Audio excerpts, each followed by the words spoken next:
जी अस्सलाम वालेकुम। कैसे हैं आप सब? आप सबसे पहले हम स्क्रीन शेयर करेंगे। स्क्रीन शेयर करने के बाद हम अपने आज वाले टॉपिक पे आएंगे। जी, तो आज हम जिस टॉपिक को डिस्कस करने जा रहे हैं उसका नाम आपके सामने शो होने वाला है। मोबाइल एप्लीकेशन डेवलपमेंट का ये हमारा टॉपिक है। इसका नेम हमने रखा है, क्या नाम इसका नाम रखा तो नहीं, इसका है ही नेम ऐसे।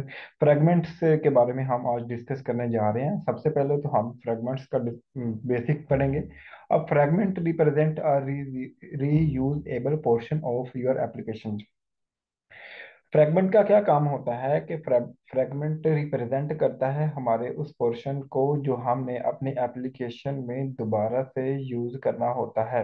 फ्रैगमेंट्स हम तब बनाते हैं जब हमने अपनी एप्लीकेशन में कोई हिस्सा वो दोबारा यूज करना हो। लाइक ये भी एक ब्लॉक ऑफ कोड होता है जिसमें हमारी एक एक्सएमएल की फाइल होती है और दूसरा जावा की फाइल होती है।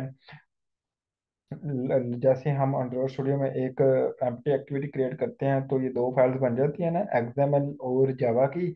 इसी तरह से फ्रैगमेंट भी इसी तरह ही होता है, लेकिन इसमें जो प्री डिफाइंड फंक्शंस वगैरह डिफाइन होते हैं वो नहीं होते। इसमें हम जो कुछ भी कोड राइट करते हैं वो खुद हम राइट करते हैं, यानी कि ये यूजर डिफाइंड होता है। और जो हमारे पास बाय डिफॉल्ट जो सारा कुछ पहले से लिखा हुआ आता है वो प्री डिफाइंड होता है।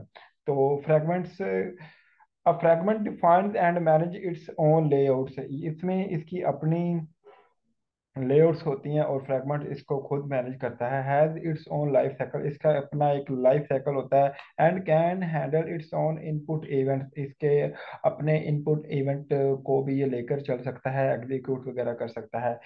Fragments cannot live with the live, they must be hosted by an activity or another fragment। Fragment जो होते हैं वो कभी भी जस्ट एक फ्रैगमेंट एग्जिस्ट नहीं करेगा। फ्रैगमेंट किसी एक्टिविटी के साथ मिलकर वर्क करेगा या फिर एक फ्रैगमेंट दूसरे किसी फ्रैगमेंट के साथ अटैच होके एग्जीक्यूट होगा और इस तरह से फिर ये रन होगा fragment. Is that clear? And next slide is, ये देखें, ये एक डायग्राम बनाई है। इसमें दिखाया गया है कि, एक मिनट, एक टैबलेट है और एक हैंडसेट है। ये हमारे पास दो एक्टिविटीज हैं, एक्टिविटी ए और एक्टिविटी बी।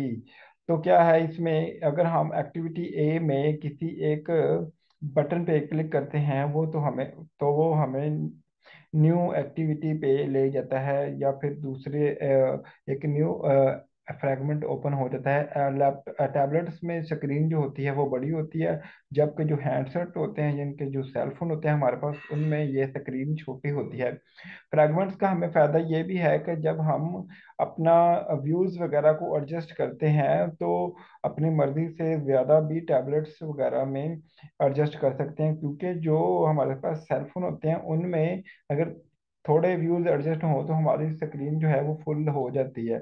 जबकि जो हमारी टैबलेट है उसमें अगर हम देखें तो क्या होता है कि वो जो स्क्रीन है उसकी बड़ी होती है और अगर एप्लीकेशन वगैरह और व्यूज वगैरह इसमें ज़्यादा हम एडजस्ट कर सकते हैं with the help of fragments.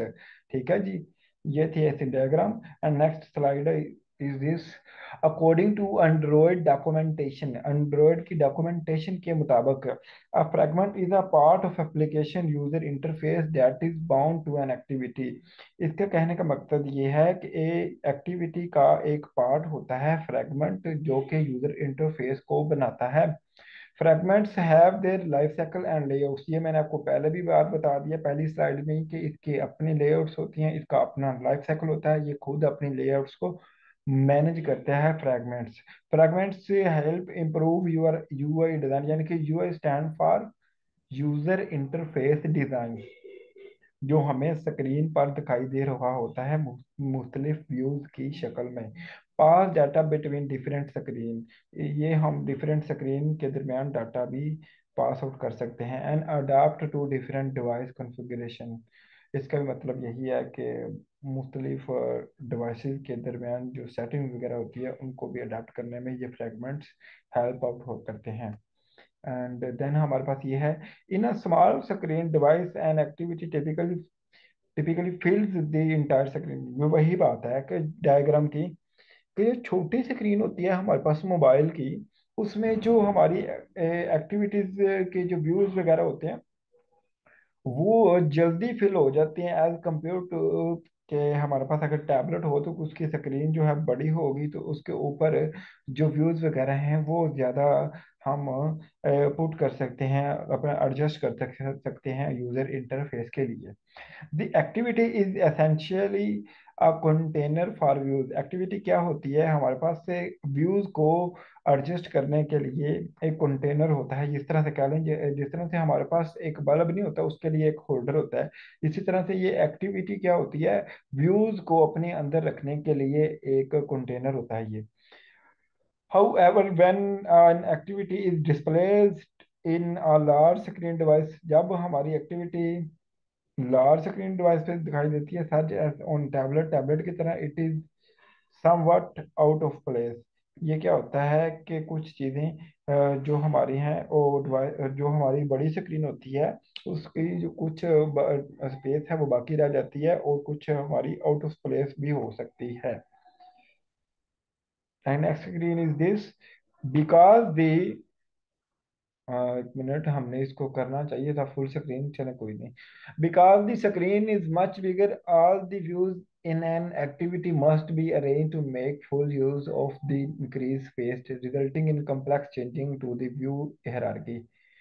Because the screen is much bigger, क्योंकि ये स्क्रीन हमारी बहुत ज़्यादा बड़ी होती है। All the views in an activity must be arranged to make full set of views of increased space। जो हमारे व्यूज होते हैं उनको अच्छी तरह से अरेंज किया जाता है ताकि जो हमारी स्पेस बड़ी होती है हमारी स्क्रीन में उनको अच्छी तरह से यूज किया जाए और व्यूज को अच्छी तरह से हम एग्जीक्यूट करें और उनको अच्छी तरह से देखा जा सके हमारी स्क्रीन पे। ये फ्रैगमेंट्स का काम होता है सारा। And next screen is this, A better approach is to have many activities। ये बेटर अप्रोच है कि हम many activities को लें during run time, run time के दरमियान। An activity can contain one or more of these many activities।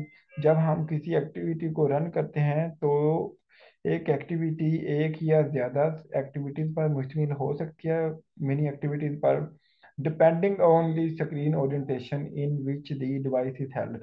ये उस स्क्रीन ओरिएंटेशन पे डिपेंड करता है जिस पे हमारी जो डिवाइस है वो रन कर रही है। मेन और स्क्रीन ओरिएंटेशन कौन कौन सी होती है, एक हमारे पास पोर्ट्रेट होती है और दूसरा लैंडस्केप होती है। लैंडस्केप और पोर्ट्रेट का मेन आप ये है कि मैं आपको ये गूगल करके दिखाता हूँ ताकि आप मोर क्लियरली हो सके।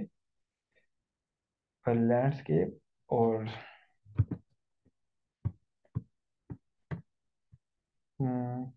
स्केप एंड पोर्ट्रेट डिफरेंस, ये देखें। ये जो लैंडस्केप होती है ना इस तरह से होती है जैसे कोई मोबाइल की स्क्रीन जो होती है अगर ये जो चीज़ है ना, ये देखें यहाँ पे मेरा एरो है, ये लैंडस्केप है। अगर मोबाइल को इस तरह से लटा दिया जाए तो ये लैंडस्केप मोड बन जाता है। अगर हम मोबाइल को इस तरह सीधा देखें तो ये पोर्ट्रेट मोड होता है हमारे पास। Is that clear? और आपके लिए मैंने एक पहले भी एक इमेज निकाल के रखी थी फ्रैगमेंट के कॉन्सेप्ट को क्लियर आउट करने के लिए, तो ये हमने डाउनलोड की थी। तो ये देखें हमारे पास फ्रैगमेंट क्या होता है, एक्टिविटीज का जो ग्रुप होता है उसमें हम ये चाह रहे हैं, हमारे पास एक व्हाट्सएप है और या फिर ये एक जीमेल का, हम सपोज है कि ये आपके सामने इमेज ली है। इसमें जो ये जो है स्टेटिक्स है बटन, ये एक्टिविटीज हैं, ये वाली primary, social, promotion, start, important, sent, outbox, draft, all mail, जो भी है ये सारी क्या है हमारे पास एक स्टैटिक्स है। ये हम बार बार कोड करते हुए इसको चेंज नहीं करेंगे, एक दफा हमने इस पेज को डिजाइन कर दिया एक्टिविटी को वही रहेगा। लेकिन जो हम इस बटन पे क्लिक करने के बाद ये जो स्क्रीन बदलेगी, यानी कि प्राइमरी पे क्लिक करेंगे तो प्राइमरी के जो 34 मैसेजेस हैं वो हमें प्राइमरी के दिखाई देंगे। ये जो स्क्रीन आती है ये हम किस में बनाते हैं या डिजाइन करते हैं? ये हम डिजाइन करते हैं दूसरा फ्रैगमेंट्स में, ठीक है। और सोशल, ये भी, ये सारे बटन हम एक्टिविटी में डिजाइन कर लेते हैं, लेकिन जो इस बटन पे क्लिक करने पे नेक्स्ट स्क्रीन आती है उसको हम क्या करते हैं, ए फ्रैगमेंट्स में बनाते हैं, यानी कि न्यू फ्रैगमेंट बनाते हैं उसका। तो ये एक पेज बना होता है, और ये पेज जो होते हैं वो चेंज होते रहते हैं फ्रैगमेंट्स की मदद से। आई थिंक कि आपको इस बात की समझ आ गई होगी। ओके जी। आप करते हैं इसको क्लोज इमेज को, और चलते हैं वापस स्क्रीन पे। तो यही थी आज की हमारी स्लाइड्स, ऑलमोस्ट डन। मजीद हम इसको दोबारा से एक्सप्लेन आउट कर देते हैं। मैं देखता हूँ इसको करते हैं हम इधर।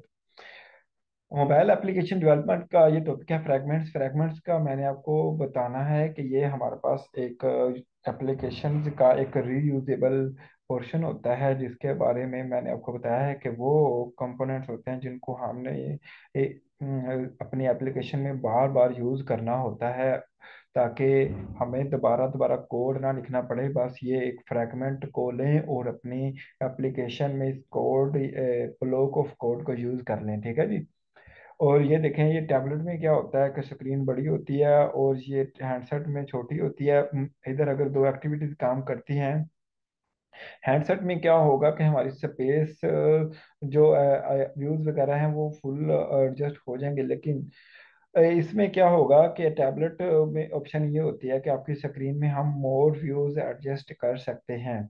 एंड देन हमारे पास ये according to new documentation of fragment is a part of application interface is a bound and activity. इसका मतलब ये है कि जो फ्रैगमेंट है वो एक्टिविटी का पार्ट होता है, इसका ये अपना लेआउट होता है, यूजर इंटरफेस होता है, इसको खुद से मैनेज करता है, डाटा पास करता है बिटवीन डिफरेंट स्क्रीन के। और इसके बाद यह है in small screen devices and activity typically, वो भी मैंने आपको बात बताई है कि स्मॉल स्क्रीन में टिपिकली व्यूज की तरह ये दिखाई देती है, यानी कि इसको फुल फिल कर देती हैं व्यूज एक्टिविटीज। और जबकि एक जो हमारा टैबलेट होता है इसमें हम व्यूज को ज्यादा से एडजस्ट कर सकते हैं, मोर व्यूज हम एक्टिविटी और दूसरा फ्रैगमेंट्स में एडजस्ट कर सकते हैं। यही लिखा हुआ है, ये भी वही बात लिखी हुई है, इसको आप पढ़ लीजिएगा। इसके अंदर ये है कि एक एक्टिविटी के अंदर मोड मिनी एक्टिविटीज हो सकती हैं, ये डिपेंड करता है कि स्क्रीन उसकी कैसी है और पोर्ट्रेट मोड में है या फिर लैंडस्केप मोड में है। तो ये हमने पढ़ लिया, तो that's all from us and for today. So guys, ये थी हमारी आज की वीडियो। तो मैं कर रहा हूँ स्टॉपिंग शेयर और रिकॉर्डिंग कर रहा हूँ मैं सिट डाउन।